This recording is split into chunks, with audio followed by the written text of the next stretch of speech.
아이패드를 샀는데 처음 이렇게 아이패드를 사서 열흘 동안 모시고 있었습니다.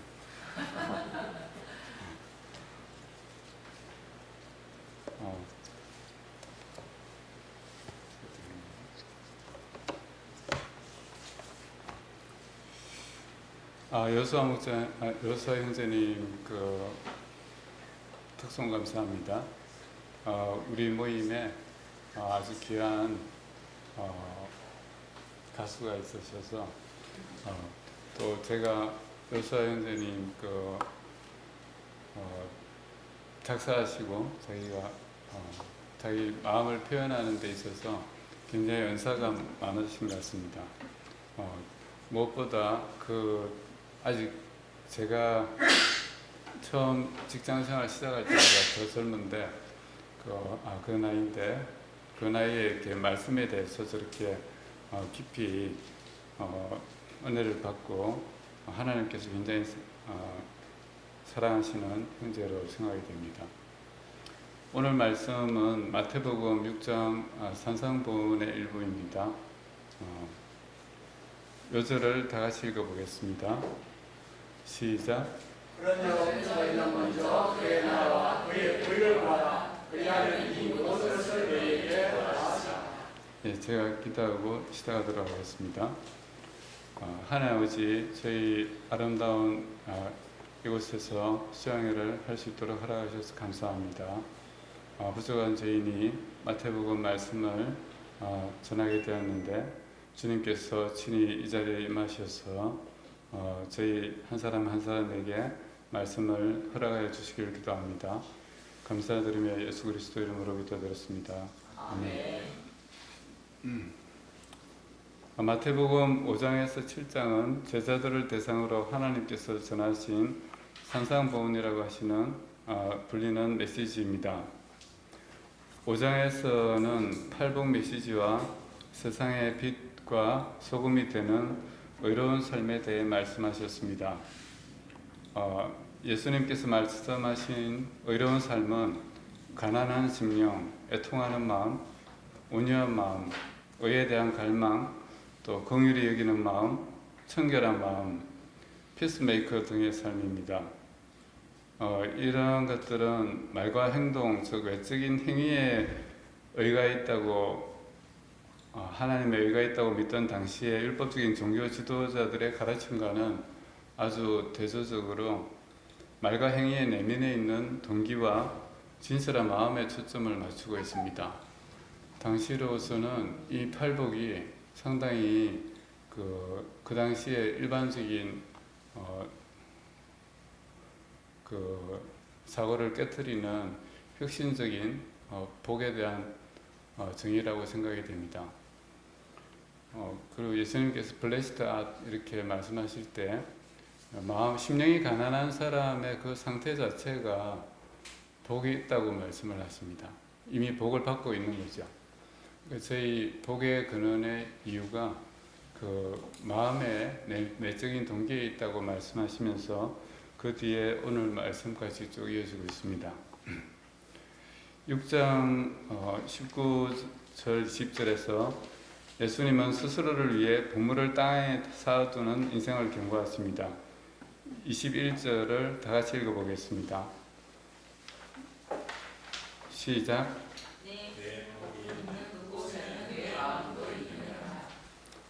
인생들은 저마다 자신의 보물을 소중히 여기며 그 보물을 쌓거나 보존하는 데 열심입니다. 우리의 마음은 우리가 소중하다고 여기는 보물이 있는 곳 주위를 맴돕니다. 우리의 눈은 우리가 소중히 여기는 보물이 있는 곳을 바라보고 있습니다. 우리의 관심도 우리의 생각도 보물에 집착하고 그 쌓인 곳을 떠나지 못합니다. 22, 23절을 다 같이 읽어보겠습니다. 22절 시작.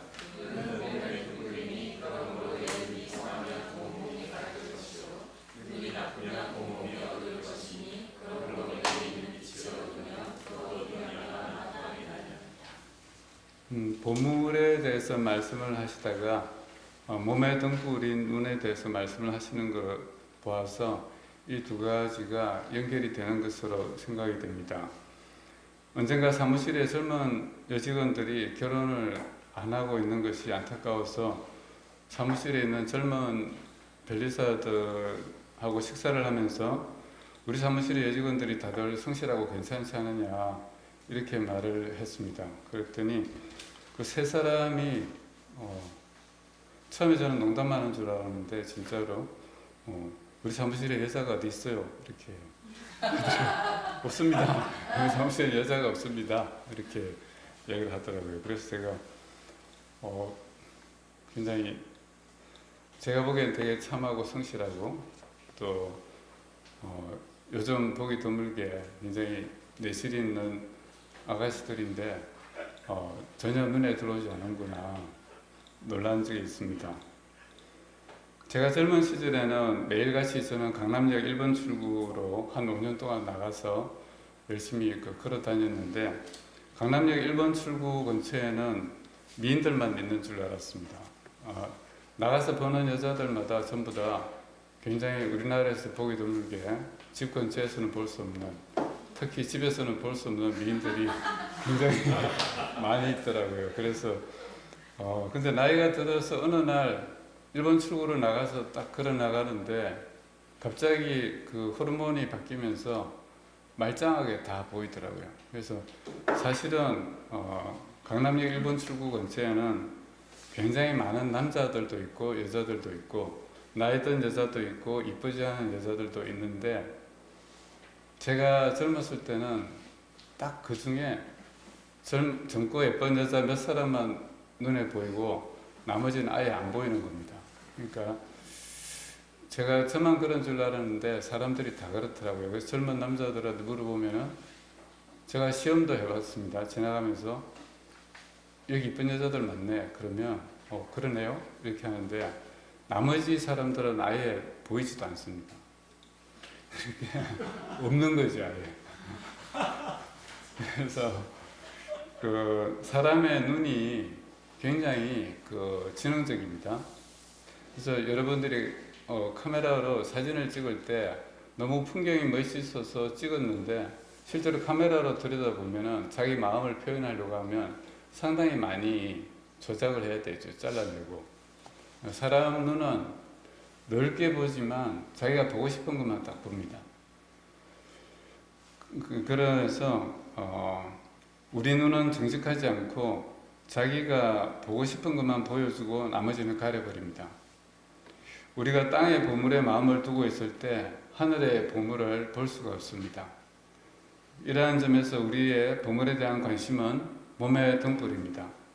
하늘의 보물에 대한 관심은 영적인 성장을 가속하지만은 땅의 보물에 대한 관심은 영적인 성장을 차단하고 영적으로 어둠에 다니게 합니다. 이 어둠이 불안과 염려와 정오와 분노를 야기하게 됩니다. 24절을 다 같이 읽어보겠습니다. 시작.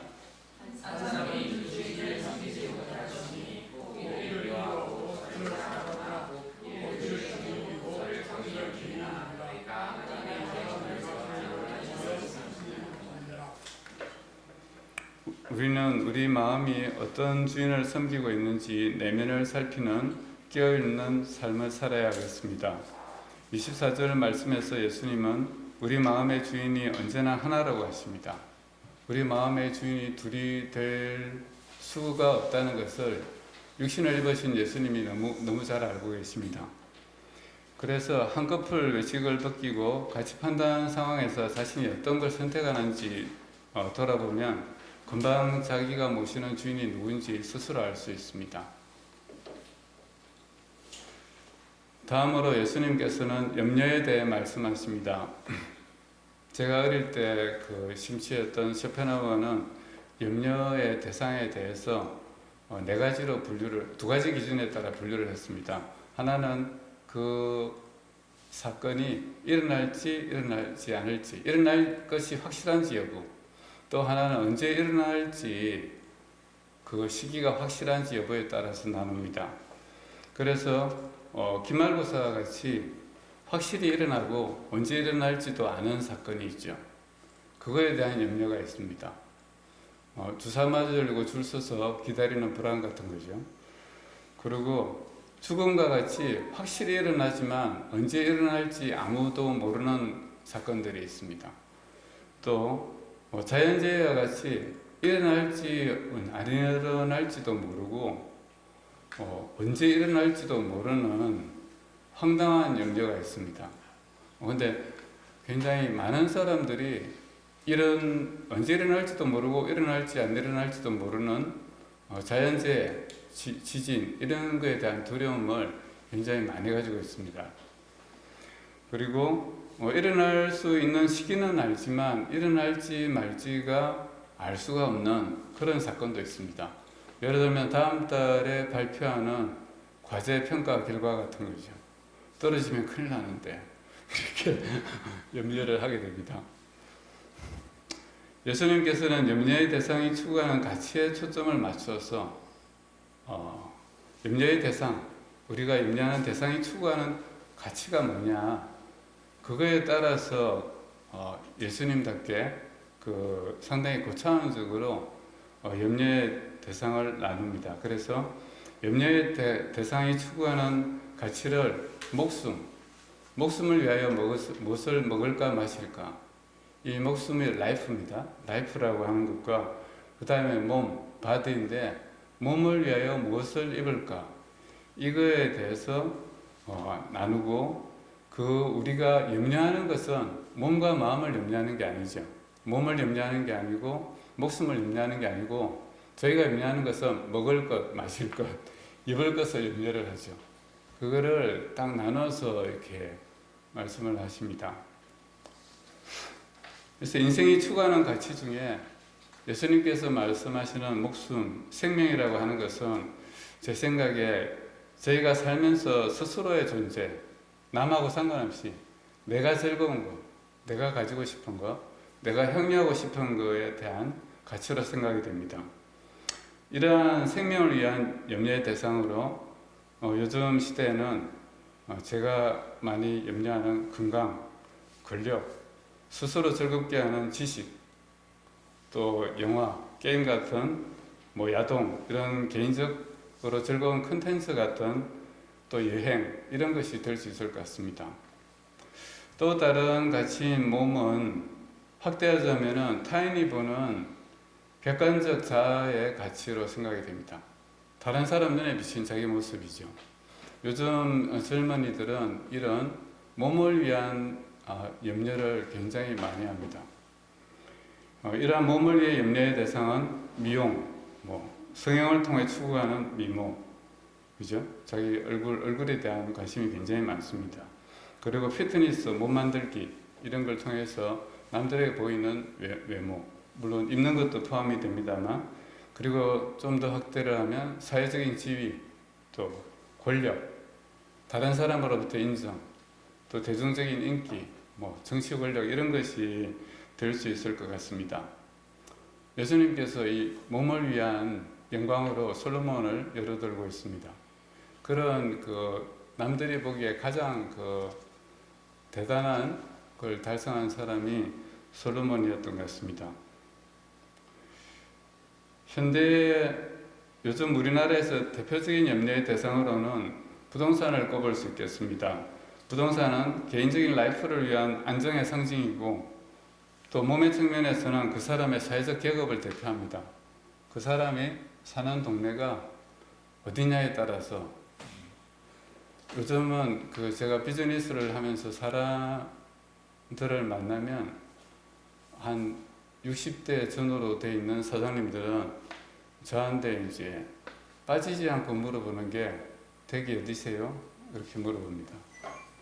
그래서 제가 이제 관악구 서울대구에 근처에 삽니다 이러면 이렇게 두 가지 같은 의미인데, 이제 점잖으신 분들은 이렇게 말을 합니다. 지역구 관리를 아직도 하고 계시나 봅니다.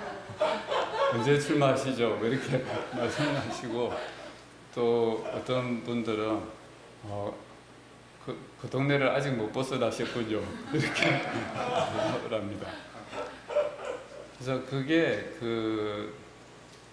사람의 저희가 굉장히 많은 이렇게 이야기를 듣다 보니까 이게 사회적인 계급이구나 그런 생각을 하게 됐습니다. 우리는 다른 사람을 지배하는 권력에 집착하는 정치인들이나 다른 사람의 인기와 인정과 평판에 집착하는 연예인과 학자들, 전문가들을 봅니다. 이들은 자신이 어찌할 수 없는 타인의 인정이나 시선, 자기가 아무리 그렇게 열심히 노력을 해도 다른 사람의 마음을, 다른 사람의 인정을, 다른 사람의 관심을 자기가 컨트롤하기는 정말 어렵죠. 그래서 이제 그런 불안정한 기준에 자신의 짧은 삶을 태워서 맞추려고 합니다. 자신의 삶을 태워가지고 다른 사람의 눈에 어떻게 보이느냐. 그런 점에서 인생이 참으로 어리석다고 하겠습니다. 그러나 염려로 자신의 생명을 어찌할 수 없고 염려로 자신이 보는 타인의 생각을 어찌할 수가 없습니다. 그럼에도 오히려 우리는 생명을 위한 먹을 것, 마실 것을 염려하느라 생명을 도리어 상하고 몸을 위한 입을 것을 염려를 하다가 오히려 객관적인 자신의 평판이 추락하기도 합니다. 신문이나 TV, 유튜브에 보면 자주 나오죠. 이렇게 인사청문회하고 이렇게 하다가 자기가 어떤 권력을 추구하는 과정에서 자기의 치부를 다 드러내고 자기 가족들도 다 이상한 사람 만들고 그렇게 해서 굉장히 완전히 한마디로 다 드러내버리는 그런 일이 저희가 자주 봅니다. 굉장히 자주 보고 있습니다. 생명은 음식보다 중하며 몸은 의복보다 중하지 아니하냐. 이런 예수님의 말씀이 당연한 가치 판단인데 이런 당연한 것을 간과하고 재물을 추구하거나 또 재물을 추구하다 생명의 평안함을 잃어버리는 인생의 어리석음을 초래합니다. 예수님께서는 생명을 위한 것들에 대한 염려가 우리 수명을 1시간도 늘리지 못한다는 점을 지적하십니다. 그리고 몸을 위한 솔로몬의 모든 영광이 들의 백합화보다도 못하다고 하십니다. 믿음이 부족하여 이러한 무용하거나 가치 없는 것들에 매달려 염려하는 인생을 예수님은 안타까워하십니다. 왜 그런 쓸데없는데 인생을 낭비를 하냐? 잠깐인데 이렇게 안타까워하십니다. 육신을 입고 이 땅에 오신 예수님에게 잠시 들풀처럼 태어났다 사라지는 인생들이 그 짧은 인생 동안 생명을 1시간도 누릴 수 없는 헛된 것과 들풀의 영광에도 미치지 못하는 덧없는 것들을 위해서 염려하고 매달리는 모습이 정말 안타까워 보였을 것 같습니다. 사람들은 안정된 생활과 자아의 만족을 위해 충분한 물질과 타인의 인정에 매달립니다. 그러나 유한한 사람이 하나님 나라의 이치나 그의 선하심을 깨치지 못하는 한 미래에 대한 불안은 아무리 많은 물질이나 지위로도 없앨 수가 없습니다. 오늘의 요절인 33절을 다 같이 읽어보겠습니다. 시작. 그런즉 너희는 먼저 내 나라와 내 일을 구하라. 그리하면 이 모든 것을 너희에게 더하시리라. 아마 이 말씀을 우리 UBF는 굉장히 대표적인 구절로 삼고 있습니다. 저도 엄청 많은 여러 번 이 구절에 대해서 메시지도 하고 공부도 했던 것 같습니다. 많은 사람들이 이 구절을 하나님 중심의 삶에 대한 권면으로 언급하고 있습니다. 저도 그렇게 이해를 하고 있습니다만 하나님 중심이라는 점에서 좀 더 생각을 해봤습니다. 6장 전반부에 있는 주님의 기도에서 주님은 주님의 나라가 임하고 주님의 의지가 하늘에서 이루어지듯이 땅에서도 이루어지기를 구합니다. 저희가 매일 주님의 기도를 매주마다 외우고 있습니다만 사실 가만히 생각해 보면 이 주님의 기도는 저희가 평소에 하는 기도하고 너무 많이 다릅니다. 제가 어느 날 그걸 깨달았습니다. 제가 기도를 할 때는 주님 사무실에 이런 일이 있는데 이것 좀 커지지 않게 해결 잘 되게 제가 잘 감당하게 도와주세요. 그걸 한참 이야기를 하다 보면 이제 저희 자식이 생각이 나고 아들이 생각이 나고, 그래서 자식을 기도를 하고 이제 아내 기도를 하고 나서, 그러고 나서 뭔가 좀 약간 아닌 것 같아서 생각해 보면 이제 저희 센터의 다른 분들도 기억이 나고, 그걸 또 이야기를 하고 나면 이것도 좀 아닌 것 같아서 그 다음에 이제 외국에 있는 선교사님들도 생각을 하고 모임도 위해서 기도를 하고, 그러고 클로징을 보통 하는데 근데 예수님께서는 하나님 나라를 구하는 걸 제일 먼저 하십니다. 먼저 하나님 나라에 대한 기도를 하시는 거죠. 하나님 나라가 이 땅에 임하도록 기도를 하십니다. 그게 참 제가 어느 날 보니까 이게 먼저 하나님의 나라를 구하는 거구나, 그런 생각을 했습니다. 제자들, 사실 이 산상 5장에서 7장까지 말씀은 예수님이 저희 같은 일반 성도들을 대상으로 하신 말씀은 아니고 제자들을 위해서 하신 말씀입니다. 그러니까 굉장히 높은 수준의 6장, 5장 전반부에 말미에 보면 하늘에 계신 너희 아버지가 온전하듯이 너희도 온전하라고 했습니다. 그 어떤 청년이 모든 걸 다 지켰다고 했을 때 더 어릴 때부터 다 지켰다고 하니까 예수님이 네가 그렇다면 온전하고자 할지인데 네 소유를 다 팔아서 나눠주고 그리고 나를 따르라고 했습니다. 모든 걸 다, 소유를 다 버리고 예수님의 제자가 되라는 거죠. 그런 점에서 제자의 삶에 대한 예수님의 수준은 사실 굉장히 높아서 저희가 바라보고 가야 될 표대는 맞습니다만 저희가 감당하기에는 상당히 어려울 거라고 생각이 됩니다.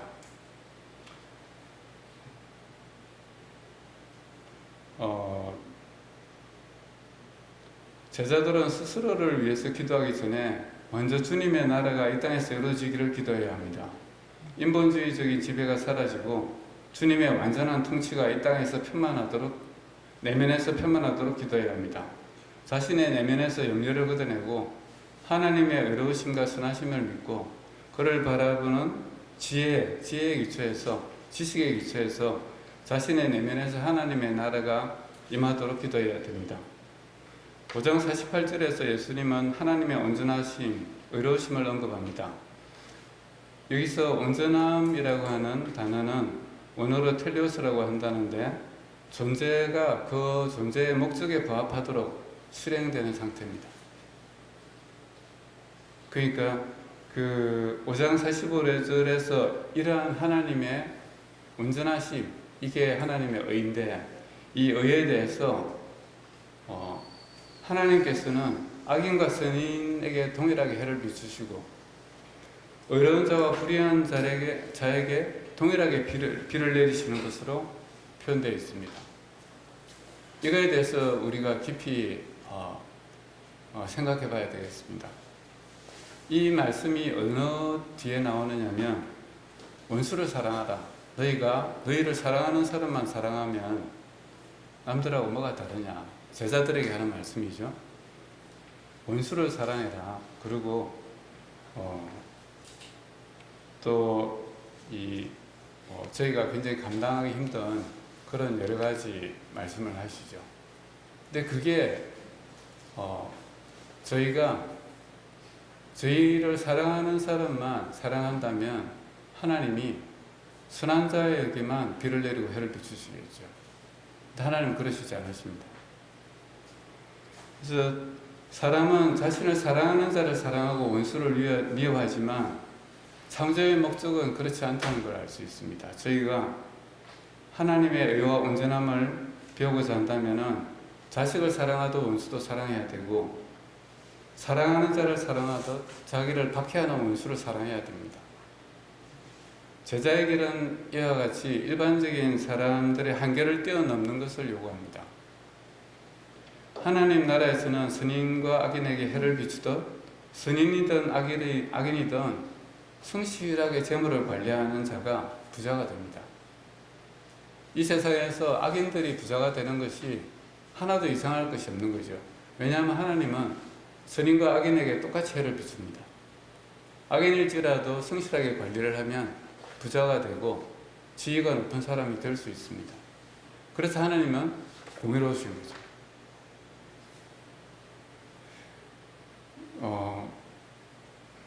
믿음이 거꾸로 세례 요한같이 선인일지라도 세상의 권력자의 치부를 대놓고 비방을 하면 목이 잘려서 죽는 세상적인 불행을 겪게 됩니다. 믿음이 훌륭해서 새벽 기도를 아무리 열심히 다녀도 무리하게 강행군 하다가는 새벽에 교통사고로 죽을 수 있는 거죠. 이게 모든 사람에게 공의로우신 것, 하나님의 뜻입니다. 제가 그렇게 이해를 했습니다.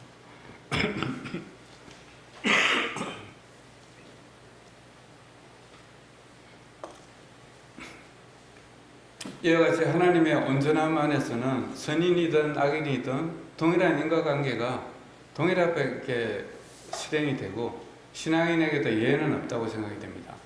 우리가 아무리 신앙생활을 열심히 하더라도 재물을 우습게 알고 자기 관리를 잘 하지 않으면 가난에 시달리고 질병에 시달릴 수밖에 없는 겁니다.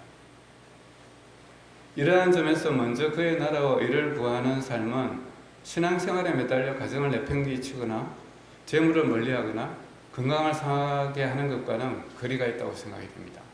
왜냐하면 주님께서 말씀하신 것은 그의 의를 배우라고 구하라고 하신 거거든요.